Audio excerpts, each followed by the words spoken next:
Welcome, everybody, to Bail Agents of Change podcast. I'm your host, Scott Jones. We're coming to you live from the Sober Life Studios, and this, of course, is sponsored by One Brother, One Sister.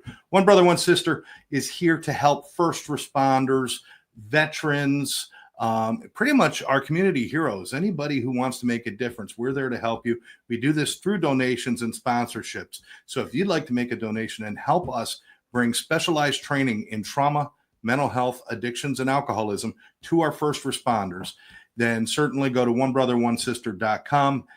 $5 donation, $50 donation, $5,000, whatever you can do. Every dime of that goes to helping people. So check that out. And again, thanks for joining us. Make sure you hit the like button, subscribe to the channel, and share this with your friends. I'm excited today because now I've got somebody, and usually I'm interviewing people that are out of the state or I don't know them very well. But Wayne Spath, I've met you a while back. I don't even know how long ago, but we've broke bread together. We've talked, and we're working on a lot of cool things together. But this is the first time I've had you in here to talk about actual bail bonds. Correct. So Wayne, how you doing? I'm fine. Good.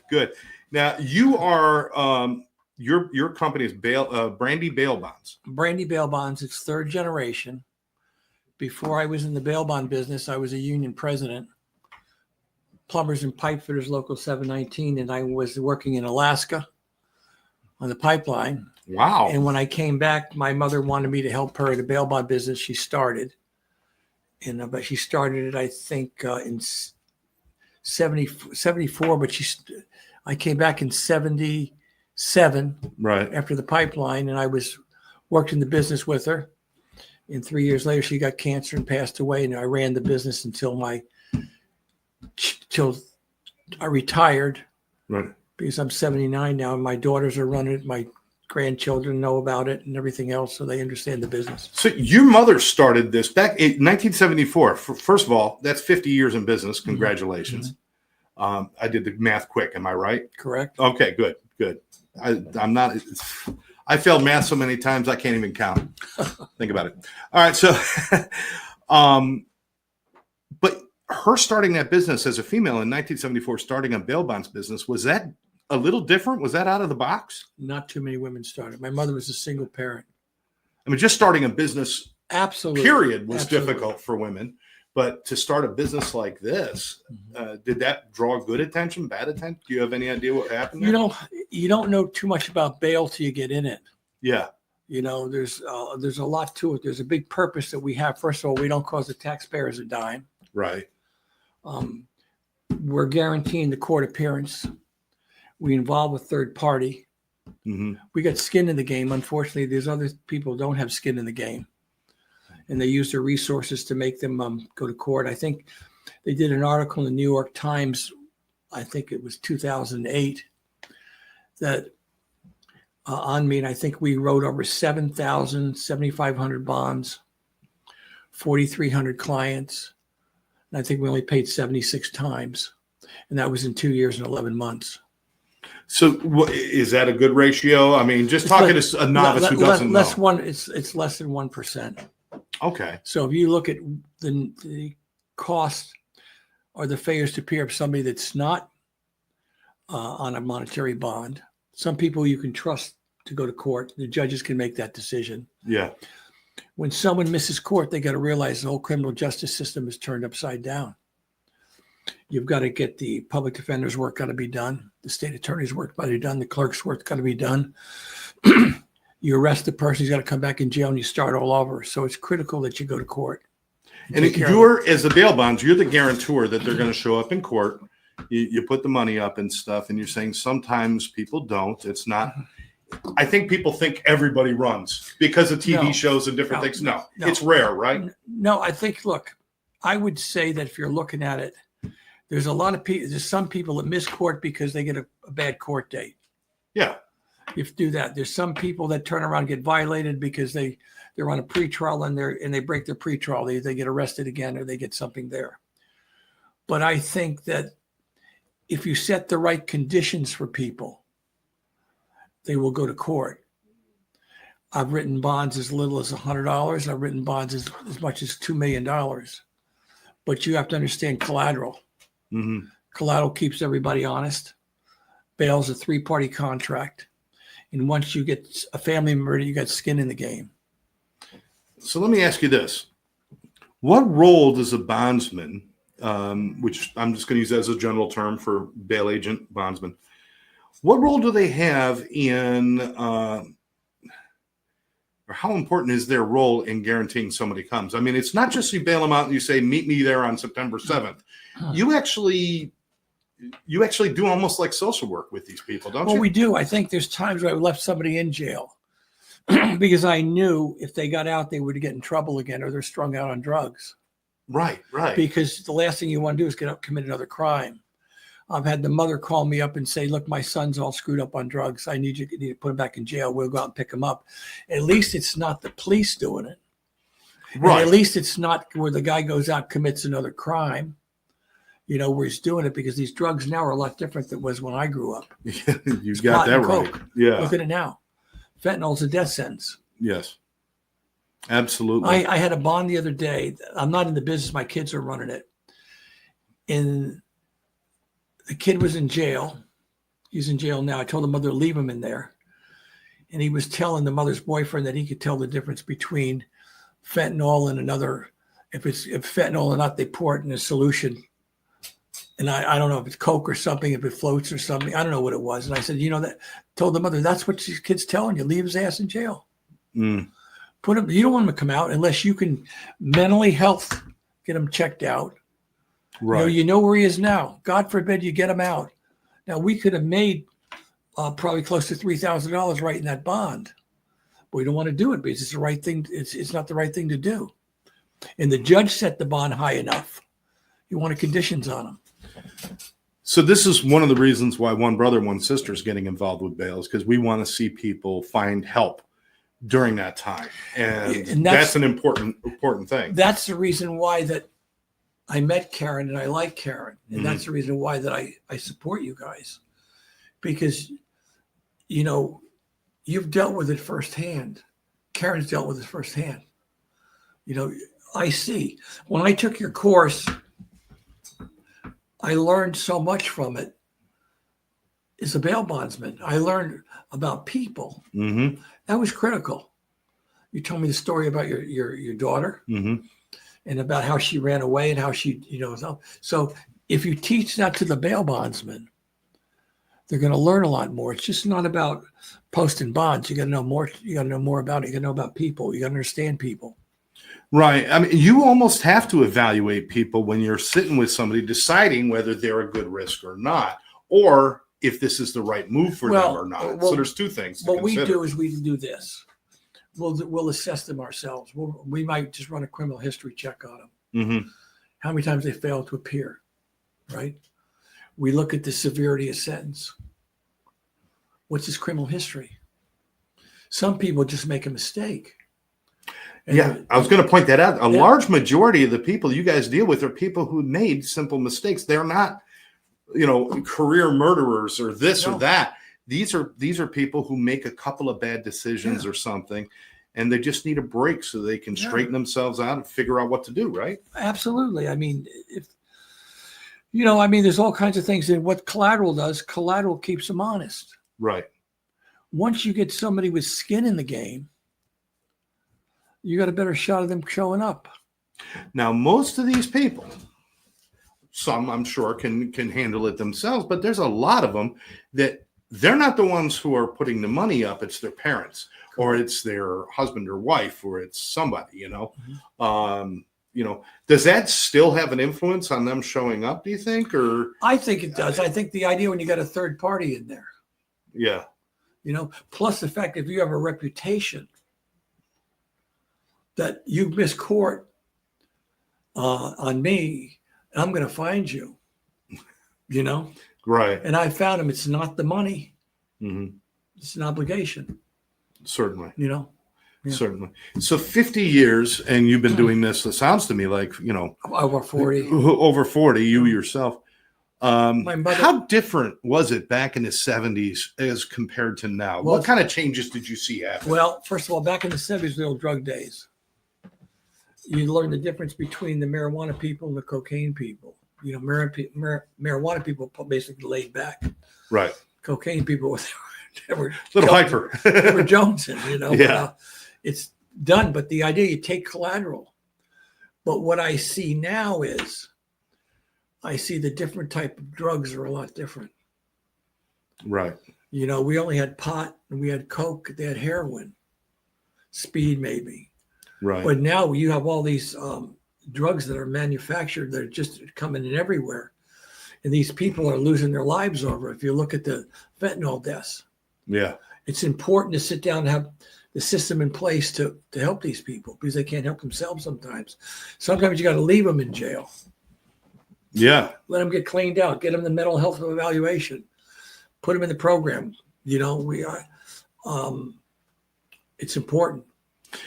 So is this a move that is a positive move, even though it's more dangerous out there? That kind of woke everybody up that we all have to care and we all have to see if we can improve our communities, Sure. right? I think the biggest problem you have now when they put together bail reform, and they did it in New York, they did it look at the disasters out in California. New Jersey. New Jersey, Yeah. they're out of their mind because why would you sit down there and just give somebody a get out of jail card free? If I had no responsibility, why would I go to court? Yeah. Yeah, exactly. And who pays for it? Now, Taxpayers pay for it. I bring this up a lot. I love the fact words are important to me. And when you say something like bail reform, Mhm. it's a lie. It's kind of this big con they put out there. Bullshit. Because what I'm thinking is reform means we need to make some changes. We need to do something. And if anybody ever wanted to sit down and say, let's sit down and talk about how we can make it better, you would be sitting at the table, of course. But when they say reform, they're talking about elimination. That's not reform. That's eradication of the whole bail system. They don't understand it. They don't understand there's a purpose. Right. You know, and we have a function that we perform. You know, and we can form it. I mean, if I can't tell you that I talk to our clients all the time, I'm retired and they call me up if they have a problem.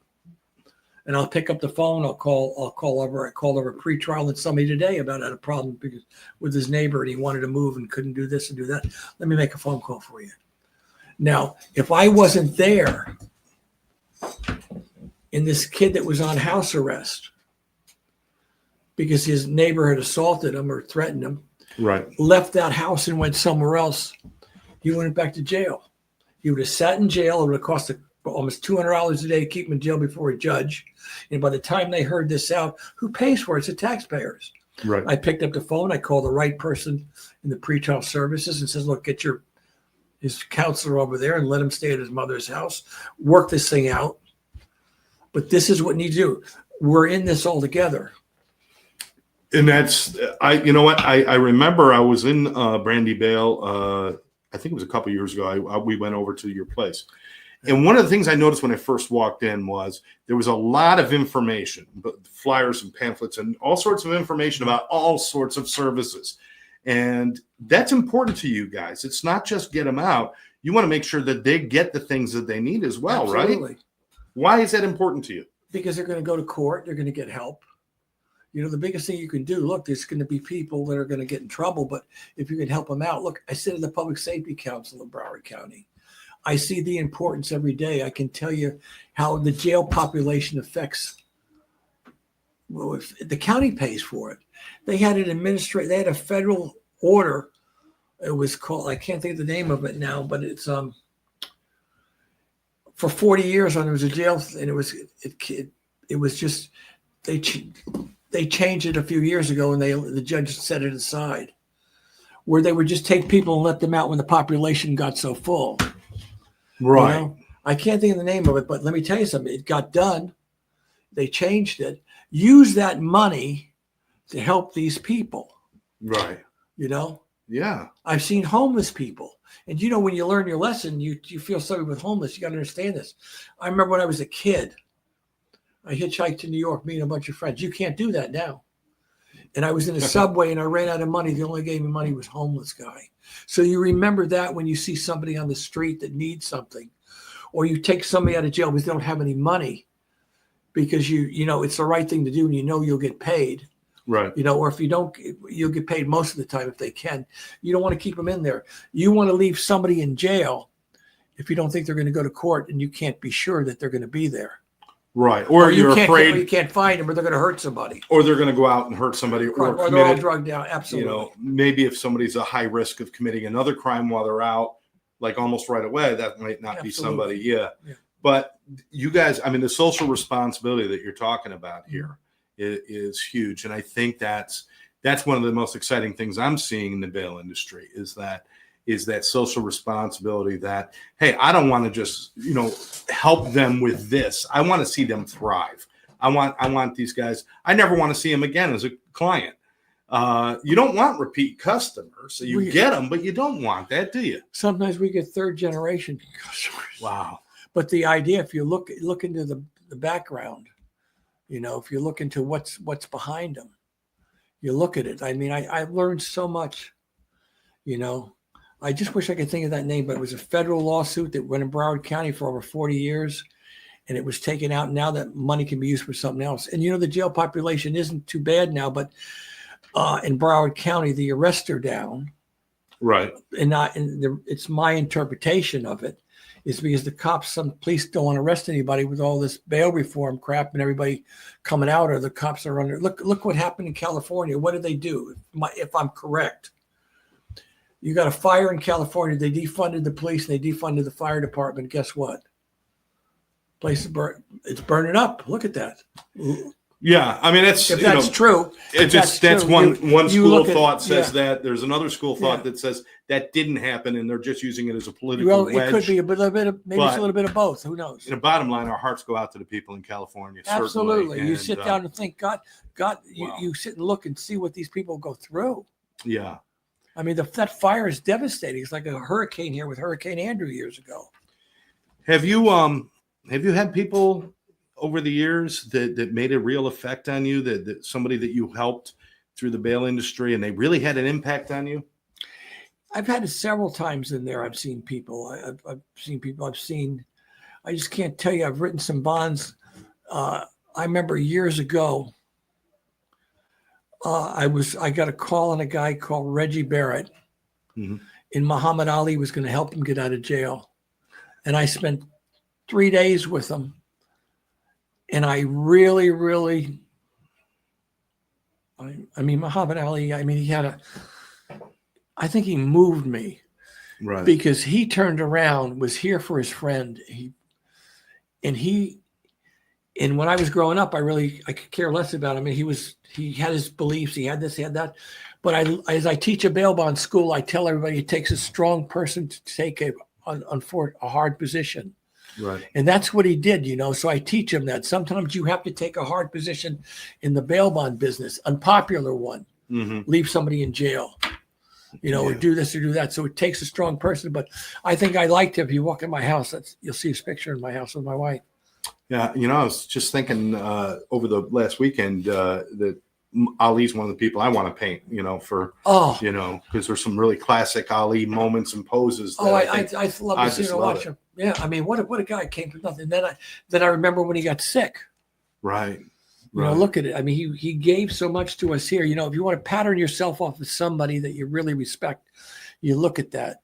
There's people that I like. I sit down and I admire, and I say, I want to do it the same way. Yeah. And it's important. We want to do bail different. There's a lot of people. If we put somebody back in jail, they're going to really deserve it. You know what I mean? I'm not going to put them back in jail just because I can. Yeah. I want to find out why. Now, there are thousands of bail agents across the nation, thousands and thousands.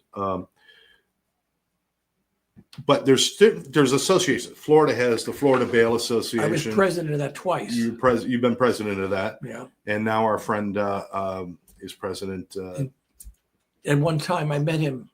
I just had him on the show. It'll come to me. I'm sorry. It's one of those. Well, see, it's easy. I was up too late watching stupid football. That's my problem. I do watch football, but I know your friend, and I can't remember his name.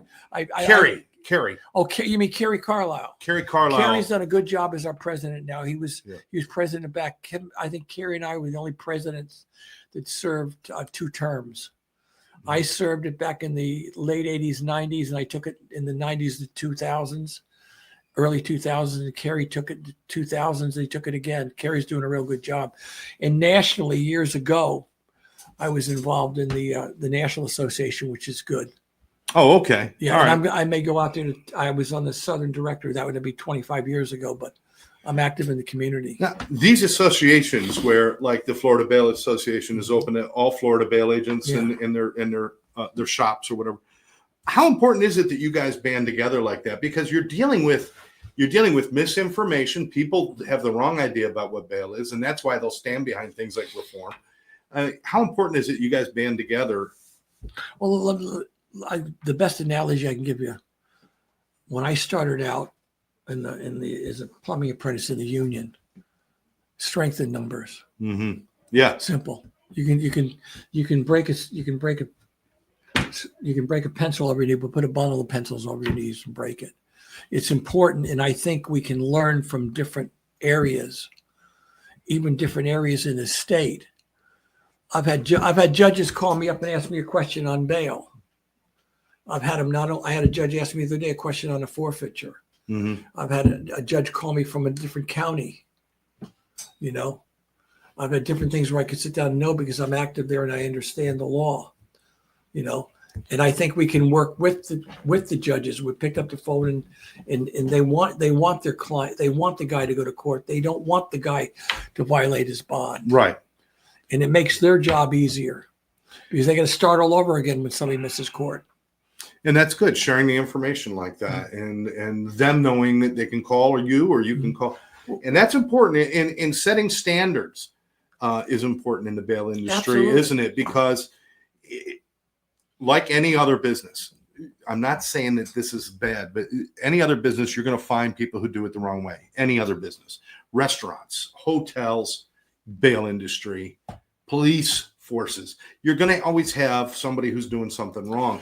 And the problem is that when somebody does something wrong in the bail industry, it's front page news. Absolutely. But they do not celebrate all the successes that you have. Well, I think the good thing is you can have a bridge of communication. Yeah. Like I've sat down with the Department of Financial Services. I sat down with the Chief Financial Officer about laws, written laws, past legislation. If you see a problem in your own county, you want to sit down and address it. If you can make it better. Yeah. You want to be able to do that. You've got to have a good rapport to go do that. Sure. I've walked into court and if I tell the judge, I've got this piece of property, it's worth X amount of dollars. I'm just not telling them that. We run a title search on it. We can tell you everything about it. Right. So they know that that's going to make them feel comfortable when they set that bond. Instead of setting it way, way up here and you got the parents' house, it's going to be it. I can remember one time we set a bond and they had a tough time. The bond, they couldn't get any lower. So let me go into court. I said, Judge, this is what I have. Grandfather's house, the father's house. And it was and it was out of Philadelphia. It was a bond, Kensington or something. You got 60,000. 60 will keep him as good as 150. And the kid went to court. We don't want to sit down and, we want to do it the right thing. Yeah. Yeah, absolutely. And that's, one person can post $100,000 and if they have money, it's nothing to them. But then there's other people that can post half of that, but they put their house up and everything they own. Does that have some weight and value? The fact that it is a different impact on different people. Well, do the judges and people consider that? Here's what the judge is going to consider. He's going to look at the person. Right. He's going to have the criminal history of the severity of sentence. If he's ever failed to appear. Right. And he wants to sit down and realize, if he doesn't go to court, who's going to get him back? That's the most important thing in the world, to sit down and make him come back.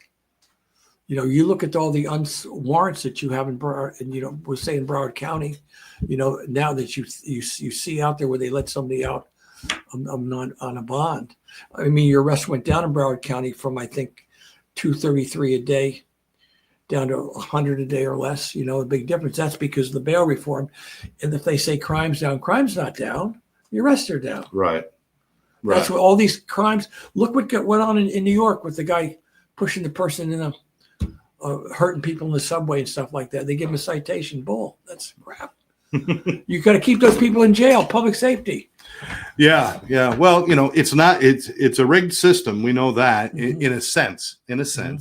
You know, I guess if you're president, you don't have to pay, even if you're convicted or whatever. I mean, Yeah. it happens. But anyway, I don't want to get involved in that. I but agree with you. what? I agree with you. It's weird. It's very weird. Yeah. Before we wrap, I just want to, a couple things I wanted to ask you very quickly. What do you think needs to happen now, just with your years of experience and seeing the changes in the bail industry? What would be a good thing to happen if you had your wish in the bail industry? What would you like to see happen? Well, I'd like to see the bail bondsmen in the court system work closer together. I'd like to see them work. In Broward County, we get along with our pretrial people. Okay. And it was like today, I could pick up the phone and call them. Some of these other counties, it's like the North and the South. Right. You know what I mean? And there's a lot of, they're against each other. We're in this together. Right. We're in the appearance business. They're in the performance business.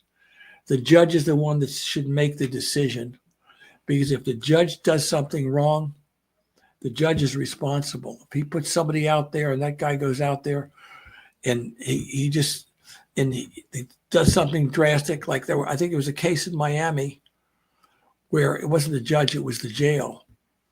The person turned around. It was not too long ago, because we had a bond on him. We had all kinds of secured collateral, and the jail, INS arrested him, I think, and they deported him. And they deported him to a country where they don't have a treaty. And there was a serious charge. I think it was a manslaughter charge. And, but see, something like that, that's what you want to stop, things like that. That's a mistake. Some of that is lack of communication. Absolutely. Some of it is just checking the box and not really thinking about what you're doing. I love that idea of just having a better working relationship. Absolutely. At the end of the day, you all want the same thing. You want somebody who has made a mistake to atone, do something different, get better, and change our world. We can sit and talk. I think in Broward County, a lot of us can sit down. The judge has a question, you can talk to them. Right. They're decent people. But most places it's a pissing contest. I mean, it's just like they're fighting over who's more important, or they don't like this and don't like that. You can have a bridge of communication. Yeah. We had a local association in Broward for a while, but the state association, you've got your lobbyists to make it better. Mm-hmm. You could sit down, you go in there. At least I could pick up the phone and get over our lobbyists and sit down with the insurance commissioner, not somebody else or down the line. I sat in his office and I told him what I thought needed, and he said, "Look, we'll address it in legislation." Yeah, that's a great rapport. We're involved in the criminal justice system. That's fantastic. Another thing you mentioned quickly was that when you see bills coming and other things going down the pike, you've got lobbyists and people who are. That's another reason to be involved in these associations, so you know what's coming. And you know what action to take or how you should rally. Mm-hmm. But I want to ask you this. This is the toughest thing before we go. I drive by a courthouse in any major metropolitan area, even smaller areas. And you get near the courthouse and you could probably just spin in a circle and see 5 different bail bonds operations. Most people who are dealing with bail bonds are like I said, the parents, the family members, the friend. They don't know what they're doing. They walk in a door. How do they know that they're in a good place? Because not every place is great. True. So what are some things somebody should look for when they're choosing a bond agent? Well, I don't know. I think it's your reputation if they look and they find a little bit about somebody. Okay. Like I've dealt with attorneys that when I got in the business almost over 45 years, when you look at it, or 47 years. Right. I've dealt with these attorneys. I still deal with them, still around. And my daughter's in it now. It's a 3rd generation thing. Right. My mother, when I got in it 3 years later, got cancer and passed away. She didn't see what we did, But our reputations is not only locally, it's open. People know us all everywhere, But it's when you do something right, the word will get out. Right. There's people that get in this business, they don't last in it, because you write $1,000 bond wrong, it's going to take 17 to make it right. Yeah. by the time you do that. So you figure it out and you go in there. And if you look at the numbers in our office there, I'm not in the business of putting people back in jail. Right. You write your bonds right and they'll be there. Now you're going to get it once in a while. The proof's in the pudding. If I can write 7,000 bonds for 40 some hundred clients, is right in there in 2 years and 11 months and made a bunch of money. And I paid 76 times. And I'll bet you out of that 76 times I had collateral. And I will bet you there's small bonds, because if I had a big bond I lost, I can tell you about it. I can count them on my hand in 50 years. Wow. So if somebody walks in and they get a bad feeling about somebody, we don't write it. That's important. No, I'm talking about the client, the person, the family's coming in and walking into a bail bonds office saying, my son's in jail and I need to post a. And if they don't feel good talking to that bondsman, they should find somebody. Because if they treat you bad, they'll probably not treat the client well either. Here's what you run into. You run into not the family coming in so much. Right. But a friend to get another friend out. Okay. Either way. And you look at it that way, right? Yeah. And then you check it out a little bit. And then you say, well, let me call the family. And they say, well, I want to keep them out of it.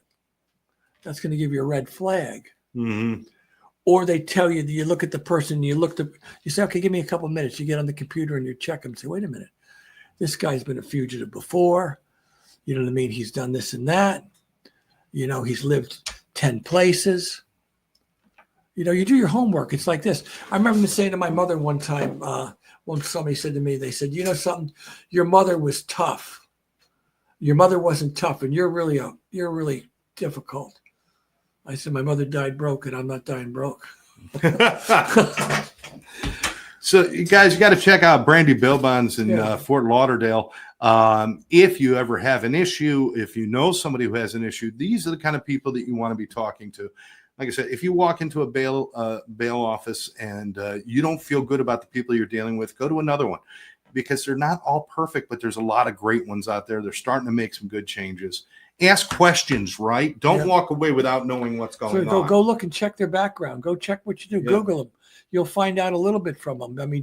I mean, something with Google. If you go Google, you'll find out certain things. If you look at our website, it'll tell you we're third generation. Yeah, exactly. It'll tell you the things I served on and what I've done. I'm retired, but I'm active in the community. My kids are doing it. I was just going to say, back then and even now, probably now more than ever, the footprint that you leave in the community is important to you, isn't it? Your legacy in the community is important. You know, I would say there's some people in it's a job, it's a career. Right. You know, I made a lot of friends in it. I still have the friends. I still, even though back in my old union days, I still got my union people. You know, I go down there and I see them. I mean, I was the youngest president of that union in my 20s. Right. But you make friends and you're there. I went to a judge's retirement party a couple of weeks ago. Last year, I was only one invited. I went to it was a couple of years ago, maybe, federal judge's retirement party. Mm-hmm. You know, we go. There's friends you make, you still see. You know, retirement parties. So judges I hadn't seen that are retired. I watched judges come and I watched judges go. You know, 30 years with these guys. And the funny thing about it, for the 30 years, I've never been in their courtroom. Really? I just knew them, and I'd go over to court. I'd see them this once in a while. Very rarely I'd go into court. If I went into court, it would be to testify. Right. Just on the collateral, what was there. The judge wanted to know what's going to make this guy go to court. When you're walking through the courthouse, your reputation follows you. You got to make sure that you have a good third generation. Are we thinking fourth? Is there a possibility that this will be a fourth generation business? Maybe my grandson over there. We've got a guy in the corner here, the grandson. Yeah. So it's possible. He'll still keep going. Yeah, you know, it's something that you really believe in. Right. Just like I when I sat down, when you guys came to my office, I wasn't involved in it. You know, I wasn't around. And then all of a sudden I got the message that I could talk to Karen. And I really took a liking to Karen and you. And I went and took that course. And I tell everybody, and I brought you guys to the state association because I think in my own mind, my own heart, that what you do is good. And do I think the bail agents can learn from it? Absolutely, they can learn from it. I learned from it, and I've been in it for almost 50 years. I'm gonna be 80 years old next year, and guess what? I enjoyed it. It's just so much. I mean, you learn from it. It'll make a better bail bondsman out of it, and I think everybody's gonna win from that. Well, a great majority of your business is communication. Absolutely. How you deal with people and how you communicate with people and how you can analyze people is important. So that's all important. I told Karen today, I got a kick out of it. I forget what, I can't tell you on the air what I said. It was my daughter and I had a little disagreement, and I looked at her and I said, well, obviously, Mia, you didn't learn anything from Karen. We took the class with Karen. The class, it was about people. You know what I mean? You cannot use our training against your family, buddy. We were arguing about something. My daughter's a lot like me, but the bottom line was I got a kick out of it. She's running the office now. She's doing a great job. Yes. We have an office over in Fort Myers. Oh, nice. You know, so we're over there, and it was just good. We enjoy your course. We're so blessed that you guys are going up to the meeting. And if you guys are PBS, maybe I'll go to PBS here this year. Yeah, we'll be out there in Vegas in February. It's been probably 20 years since I was there. Yeah, come on out. We'll have some fun. Okay. So we've been talking to Wayne Spath, who is, I guess, semi-retired. I would not say you're fully retired. I don't think you'll ever be fully retired. No. You know, Wayne, you'll find another project, won't you? Well, you know, I like the project what you guys are doing. Yeah. And that's why I'm here sitting there talking to Karen. I can see so much where everything can work hand in hand. But I know that I can tell from my judgment that you guys are you're for the people. You know, I know what Karen went through. I know what you went through. You know what I mean? You're the real deal. So it's not somebody that just went to a school and sat down and learned something and you're going to get a degree. You got more degree. You got the street behind you with your degree. Yeah, we got the School of Hard Knocks. That's for sure. Right.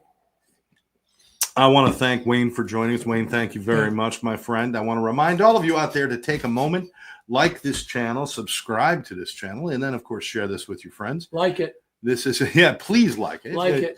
We'll send $1 to every. No, I'm not going to do that. Yeah. Just like it. And if you don't like it, watch it again until you do like it. Like it. Please donate.